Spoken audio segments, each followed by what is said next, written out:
Hey, good morning to those of you out there on the West Coast. Good afternoon to those of you here on the East Coast with me. We're going to get started in just a second talking about Air Force innovation dollars, SBIR dollars, and I'm excited about that. Before we do, I just want to give a quick tip for those of you showing up early and on time. I appreciate that you do that. When you do, LinkedIn pushes the word out to other people, says, hey, we're getting started, come on in. So my tip for you for success is if federal buyers can't find you, then they can't buy from you. If teaming partners can't find you, they can't buy from you. And so a simple thing that you could do to just make it a little bit easier for them to find you is take your capability statement and put it on LinkedIn. You can put it in the featured section of your profile. You can put it on your experience section within your profile. You can actually have everybody in your company who's willing to do it added to their experience section. It adds value to their profile alone. And then you have a company page. You can put it there as well. So make sure you do that. Go ahead and add your capability statement into LinkedIn and you'll increase your visibility with the people who are trying to find you. If you don't know who I am, my name is Neil McDonnell. I'm the president of the GovCon Chamber of Commerce, and I want to welcome you to my federal sales training where I provide tips for success in the federal market. This week, we're actually focusing around SBIR, so I'm collaborating with DoD to bring a lot of good information your way to understand their innovation dollars, et cetera, which we'll get into. I spent 20 years as a government contractor. And since 2018, I've been teaching people like you that government contracting is not a secret. It's just a process. When we follow a process A to Z, we're going to have repeatable, predictable results. That's what I want for you. It's what I'm hoping you'll learn a little bit about today as it relates to the process of SBIR. So we're going to dive into this in a second. I want to make sure I got my ducks in a row here. And I'm going to bring on Daniel Carroll here from backstage. And I always have to worry, Daniel, that I'm not kicking you out instead of bringing you on. But can you hear me? I hear you fine. Perfect. Good afternoon, Neil. No, that's perfect. And really, Daniel, one of the things, a lot of us don't know who you are. And so this might be a great way for us to just get our conversation started is can you just give us an understanding of why you personally, right, are in the SBIR world and what do you like about it as it relates specifically maybe with Air Force? Sure. I'm the Air Force SBIR program manager for the Air Force Space Force. So I handle all the planning, integration, evaluation, and execution for SBIR. I'm excited by SBIR because I want to work with innovation space and with small businesses. I've done a lot of work through the government and been also on the side of being in a small business. So that was a great tie-in from what I did before with developing research development and now working with small businesses in order to bring their projects into the hands of the warfighter. You had mentioned U.S. Air Force and Space Force, and I'd be willing to bet there's still a whole bunch of us that don't understand they're different or what is Space Force. And I might pause for a second there. So you're doing SBIR for both those organizations, and they're unique, right? Yeah, so we're the Department of the Air Force, and there's two services underneath there. There's the United States Air Force, the United States Space Force. What makes it really unique is really the mission sets and the customers there. But there's a lot of overlapping technology between the two, and definitely a big demand for innovation between the Space Force and Air Force. No, that's perfect. And it's funny. I want to talk about the innovation side, but really sometimes us understanding the Department of the Navy has multiple, or the Department of Air Force has multiple, is just a helpful bonus of learning today. Actually, I end with this question. I figure I'll start with this question with you is, why does the Air Force, Department of Air Force care about, innovation, obviously, but why do they care about the SBIR program? What's in it for the Air Force and the Space Force? I guess that question just stays right there. We have the most challenging environment that we need to work for with our guardians and the warfighters. We're constantly looking for new innovation technology to improve our weapon systems and the way we do our business. We have Air Force operational imperatives and really describe a broad set of what our strategy is going after that. But we need improvement in our technologies and processes or to keep on advancing that. So, Neil, the way you typically look at it is that most of our weapon systems, it takes decades to build them. So we're trying to look for small business about what can we leverage from the commercial world, what can we leverage from those ideas in order to gain an advantage there. Now, so I don't know if you heard me, but I've been in government contracting for 20 years, just even as a small business owner. And when I hear you say certain things, it's just bigger than where I played. For example, I played in the whole business process side of the house. The operational side, let's say, even in the Air Force. But when I hear you talk about weapon systems, like where do I think weapon systems, I think Lockheed or somebody, right? Where do small businesses fit into that ecosystem? And, actually what type of companies might be out there that you're trying to attract into the Department of Air Force? Small businesses are critical to the entire ecosystem.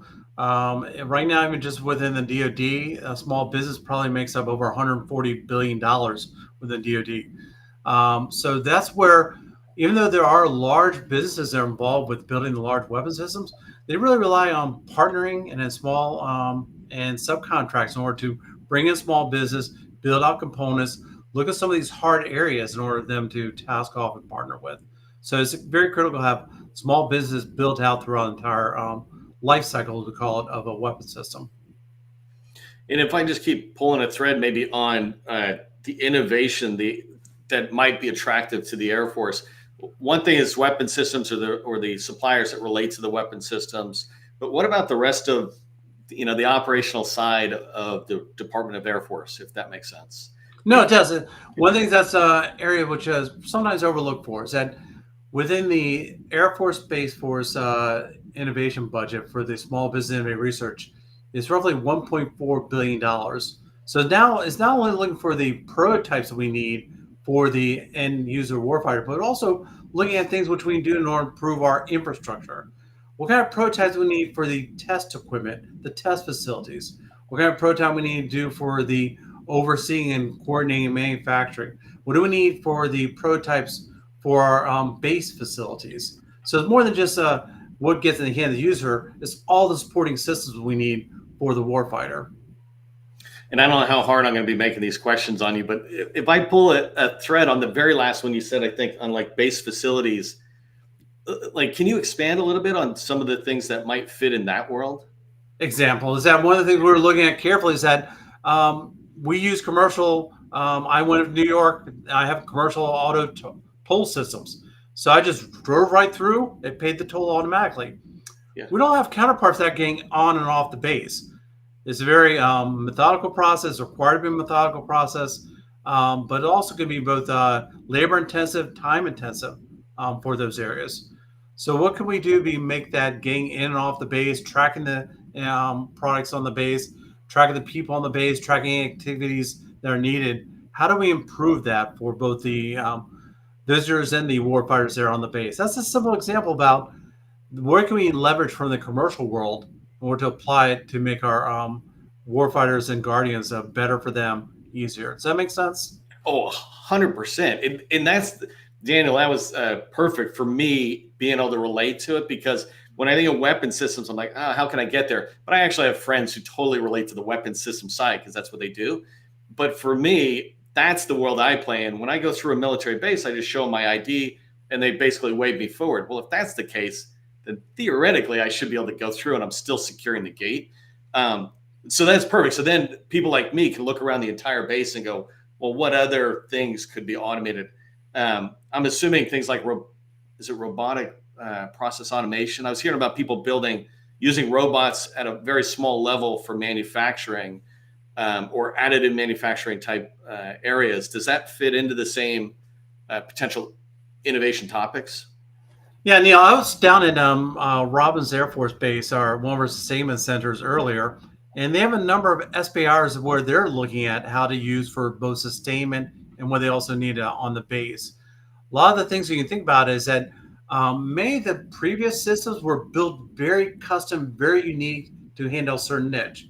A lot of the tooling and commercial products out there, we're trying to figure out how do we open it up to make it that one prototype can solve various needs out there. So there's definitely ways where we're trying to improve how we're using the latest in commercial and manufacturing technology in order to bring that to our bases. No, that's perfect. And actually, let me ask a quick poll of the audience really quick, just to help Daniel and me understand. For the people who are listening, the question for you is, what is your experience with SBIR?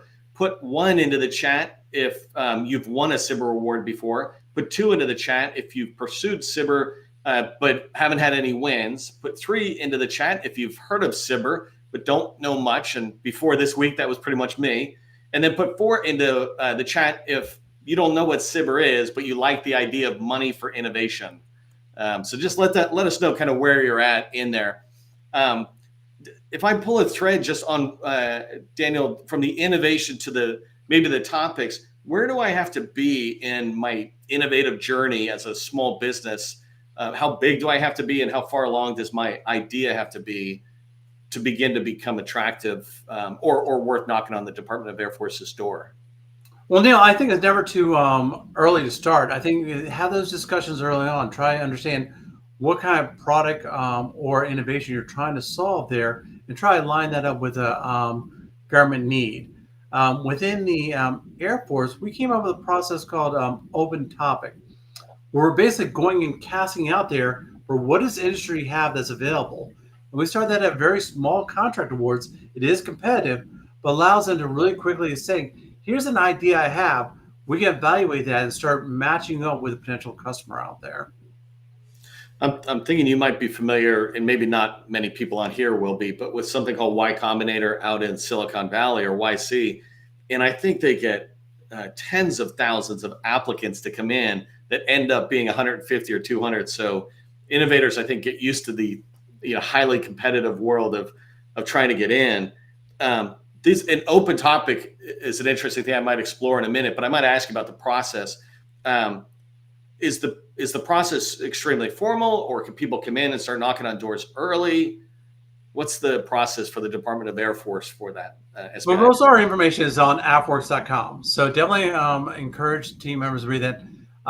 If you're interested, we have recordings on there. We also do live events where we talk about the SBIR program, what the needs of the Air Force and Space Force are. That's a great start, at least getting an idea for that. The SBIR process is competitive, so you will be submitting proposals for that.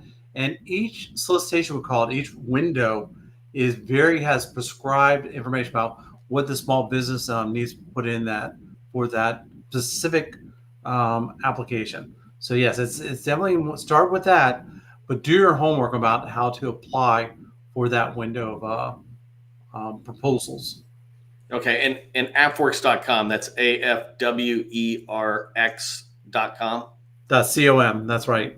.com. And so actually, if a bunch of you will put appworks.com in there, let's shout it out so that everybody knows, but make sure you spell it correctly. Okay, so actually just pulling back a little bit on that process of getting in, when you think, like, I know that 3 general phases of SBIR in the Air Force might be a little bit more specific in the middle, but just on phase 1, can you describe, like, what are people getting from that, and what's expected coming out of phase 1 if I got awarded, or whatever the term is? Phase 1 is a short-term feasibility study. So there's what you're trying to do is at a specific topic, the user will say, I have a need. And feasibility study, you're really trying to describe and really build out about how your innovation or technology can solve that need that a customer has in a specific topic. In an open topic, that's where you're saying, I have a product or idea or concept, and I'm doing feasibility. Is there a military customer out there that matches that? So both are really coming out with that feasibility study about, is there a product market fit for that technology innovation to a military need? Just why, just out of curiosity, like, if you went with a VC or a YC type world, which is kind of the commercial side of looking at SBIR, they're demanding, seeing a prototype right away. Let's get going. Why is phase 1 not looking for more than just a feasibility study, especially if it's like 6 months? So see, Neil, I disagree with you. I think it's sometimes when you're looking at, they will ask you to find out what you've done with your customers, doing those 6-month study analysis. So early on, a lot of those accelerators are trying to push you to that, make sure you have the right product, the right customer. So that's what we're really trying to do. We realize there's a lot of opportunity, especially early on, before you make the next level of investment to make sure you have that right fit. So that's why we're trying to really use that phase 1. If you already defined that there's a fit there, then you go into a phase 2, compete for phase 2, In certain cases for the SBIR work, we also have a direct to phase 2, where you skip over phase 1. And what kind of things would qualify or make sense for the Air Force to say, hey, let's go direct to phase 2? That's where we're saying that we already have the customer in mind, and then you have an idea where the prototype will be going to. So that's where there's a little bit, basically that, hey, I've already done the feasibility study, that I know there's going to be a fit there. And so that means it can compete for phase 2 or direct to phase 2. Daniel, what's the difference between, I observed this from the outside, right? But there's the topics you described and responding formally to them. And then I don't know what they're called, but like AFWorks has these events, and it feels like almost a Shark Tank type event or something. What's the difference between those two types? Because they both seem like they're touching on innovation. Yes, there's a lot of ways we're trying to do. We're really trying find ways to find the innovation. We're using lots of different processes. So we will have challenges out there. And we also have, we work with one of our teams is Spark, which really has an entire network of guardians and warfighters on the base try to solve their needs too. So they're very much interlaced, intermatched. Then we work close with our joint partners. So we communicate with our joint partners with the both the Army, Navy, Special Operations. We compare notes with them. So we're constantly trying to find out. The SBIR is a very flexible tool, allows us a lot of opportunities. OSD, for example, they came with an opportunity where they're providing 12 releases a year for putting out what the needs of the warfighters out there. 12 times a year that are going to be out there. So we're using all the products we can out there. Again, there's a lot of opportunities, challenges, spark tanks, SBIR, phase 1, phase 2. It can be very daunting, but just take a little bit, do the homework, ask a few questions, come and meet us at events. We go to a lot of the bigger conferences, and we love to share you more about what our needs are and how you can use some of these tools. Actually, I got so many different questions that come out of that. But one thing is where you're talking about come meet us, because that's always, for small businesses, it seems like that's one of the hardest things for small businesses to do is get in the door, have conversations with program office personnel compared to, small business specialists who are very willing to talk, but less tied to the need. And I know that DARPA Connect, for example, has something where people can come in and have early conversations before they even meet the program personnel and program managers. Is there something you guys do that, and maybe this is on AFWorks, but something you do that also begins to help us have those initial conversations to say, I think this is a good idea before I respond to an open topic? Can I have a chat with somebody or? Sure. There's Air Force Tech Connect. And what that does is much more higher, that it allows to at least start getting a little more steering, a vectoring check, where they'll take your input and try at least to line you up with the Air Force, either a government employee or a military employee who's going to be able to have an interest in that area, probably a little more perspective about where your idea or question fits in.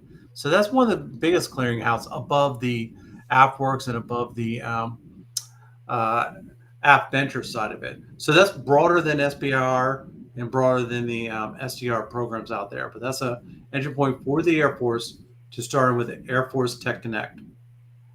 Unfortunately, you and I did a little prep. So that's for people who are writing into chat. This is airforcetechconnect.org. I think I got that right. airforcetechconnect.org, all one word. And actually, really quick, let me ask another quick poll question for folks in the audience. Just tell us about you really quickly. Put a 5 into the chat if you're an existing government contractor in SAM. Put a 6 into the chat if you're not yet in SAM, but you plan on getting into SAM. And put a 7 in the chat if you're wondering who this SAM guy is or what is SAM. It just helps us understand where you're coming from. And we want to, the Department of Air Force, I think, wants to reach people who are not just government contractors, but I think what you call non-traditional vendors. That's right. Actually, let's start there for a second. Who do you want to hear from? Because I've heard that term, and I think a lot of us here, we sometimes get confused about, well, what's the difference between a traditional and non-traditional vendor? How would you describe that, Daniel? Yeah, so for the small business and innovative research, we're definitely more geared towards U.S.-owned small businesses with less than 500 employees. One of the things we're trying to do with the open topic is trying to reach out to all existing team members that are building a commercial product that we can leverage. So that's one idea. That's why we typically think of a non-traditional, someone who's already has a track with we call it a dual use capability. They can be used both for the government or also the commercial side. So that's one area. But also for the topic, we realize there's some unique aspect of military requirements that may just be a military need. So we also encourage that too for a small business to go into where they're trying to develop a military capability and start off with that too. So those are the two areas we're looking at, both non-traditionals, also people who are familiar with government contracting or the government products. Yeah, it was funny. I was part of I don't, it wasn't SBIR probably, or maybe it was, but when I was in the Army back in the early 90s, I was in the Rangers, and we were the first ones to get this thing called a GPS. And it gave you your location within, like, I don't know, 30 clicks or something. It was pretty broad compared to what it is today with my kids or something. But all that technology, whether it's inside or out, is really helpful. I got a question yesterday that I might as well ask you, because you touched on it already, where you work with the other services within DoD. Do you ever collaborate in the same way with, like, NASA if they come up with something through phase one over there that you look at here, or does it tend to stay only in the DoD? No, not all. When we look at some of our largest programs, we definitely have leveraging outside funding sources and outside partnerships. So we're definitely in the Air Force side. We do work with NASA, and we look for opportunities there. The SBIR is a great flexibility program that you actually can do what's called a program transfer. So you can do a transfer between various sponsors out there. So we topic transfer and program transfer. So we look at topic transfer where the NASA may already have existing technology or capability that we may be able to apply. We also work within the health community is another area where we looked at where there's overlap between what the Defense Health Agency is doing, what the Air Force Surgeon General is doing, and what the National Institute of Health is doing. So we look a lot of those areas where we can find it, where we say we either have a need and we try to partner with the within the government for that need, or we say, hey, there's a solution which someone else will find. We can leverage that. Yeah, no, that's perfect. And that's good too to hear the broader. I'll go look at that transfer side of it, because that's what a lot of us wonder. If we're starting one place, as it goes somewhere else. Another big challenge I've seen people have, and I first heard about this when Naval X first got stood up with this idea. If I'm talking to somebody in the field, like some company commander about a need, and we're talking about things down there, but they really have no control over, what happens with it. What I liked coming out of the, if I call it the works program across the board, is your ability to guide us and guide that company commander to somebody who can actually turn it into a reality. So this is good stuff. Can I ask you, Daniel, you had talked about, and it's perfect that you have this on your name there. You've got AF Ventures, and then you got AFWorks. Is there a difference? And if so, what's the difference between them? Sure. So we're a component of AFWorks. AFWorks is really looking at commercialization and non-traditional. We're focusing on the small business and the small business innovative research part of it. So there's other part of AFWorks that looks into, for example, like larger business or non-traditional business, or also international side of it. That's where we're scoping off. We're really using the SBIR funds and process for that. We work closely with our other divisions. We're both looking at non-traditional, such as Prime.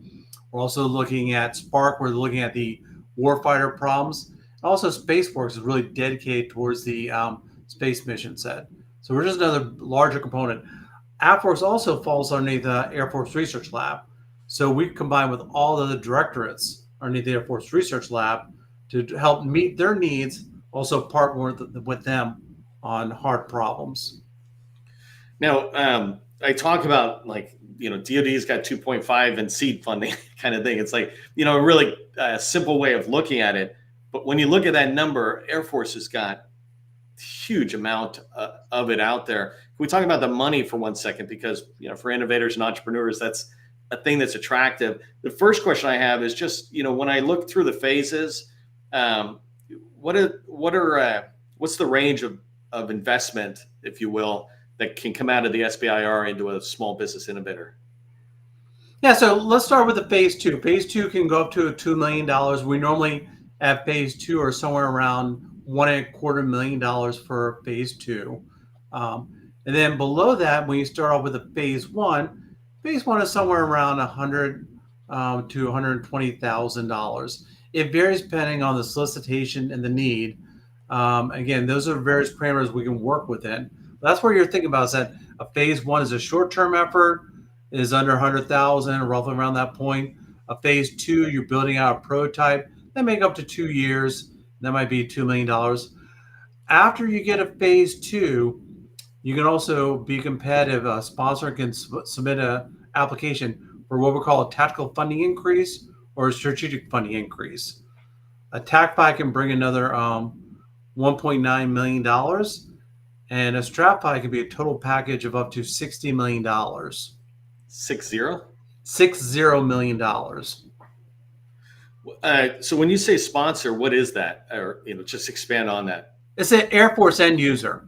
So all these require to, after you get through the phase one into a phase two, you need to have a government technical point of contact. But beyond that, then we're looking for also to transition the prototype, working with a military end user in order to take your prototype and move into what you probably heard is a phase three.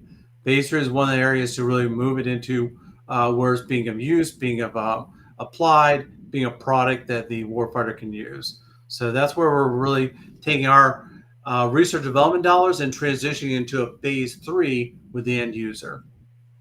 And just pulling it through a little bit more on the sponsor, because it seems like I'm a sales guy as well, and I always look out and go, what do I need downstream? Oh, well, I'm a project manager too. It's the same thing.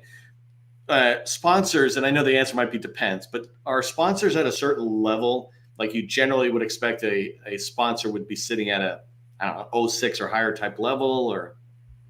No, typically it's not that they're necessarily at a certain level. What you're really dividing, we're in the military, is typically the division between the responsibility. So now you're looking at typically within one lane would have the acquisition responsibility, to acquire a product. And then you also have a need, the actual end user of the product who operates and uses that product. They work together. Typically, they're two separate organizations that are collaborating on that in order to make sure that there's a customer need that's out there, and there's a customer ability to end user in order to acquire that need and meet that. So you have the need, you have the resources, and you have the funding in order to close that loop. So that's why we're thinking about, we build out the prototype through a phase two, then the small business needs to work with the end customer in order to make sure they can carry that into the next phase. No, that's perfect. And I might ask, we're kind of wrapping up. We got 27, so it's a lot of time, as we drop to 12:30. But what's an ideal company for? Let me tee this up a little bit, Daniel. But what's an ideal company in the Department of Air Force for SBIR, in particular, from the standpoint of which ones typically, what traits maybe we have that lead to successful experiences within SBIR? And maybe what's a trait or two that really you've got to watch out for, you're going to fail coming in, knocking on the Air Force's door?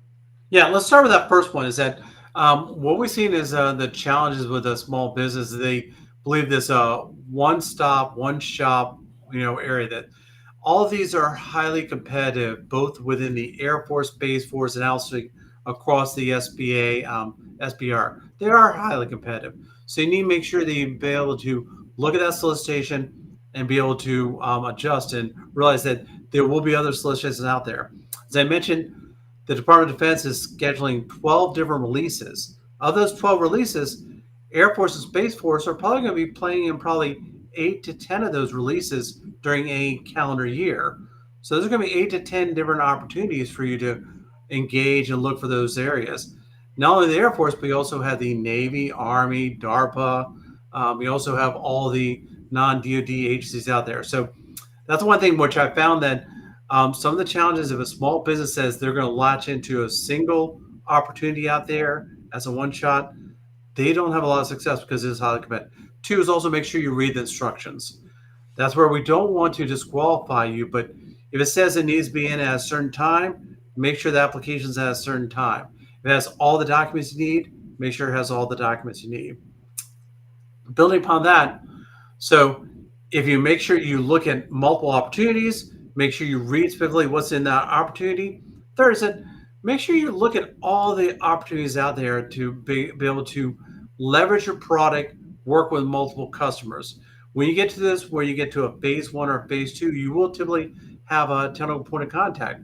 Work with them in order to find out other avenues for using your product and your capability and innovation. So that's where we've seen people have been successful, where they've taken a single direct to phase two award. And then after that, they've gone through and had 27 different phase three opportunities from 27 unique customers, be able to leverage that. No, that's amazing. So we're close to where we're at the bottom of the time, but I'm going to come back in 1 second to ask you what's the one thought you leave us with. But I did want to just remind everybody, and again, first off, thank you very much, Daniel, for coming in, because I've been through, this is my fourth one in this week alone, and I just learned a ton listening to you as well. But remember, for everybody out there, afworks.com, and the other one is, I think it's AF Tech Connect, right? Air Force TechConnect.org.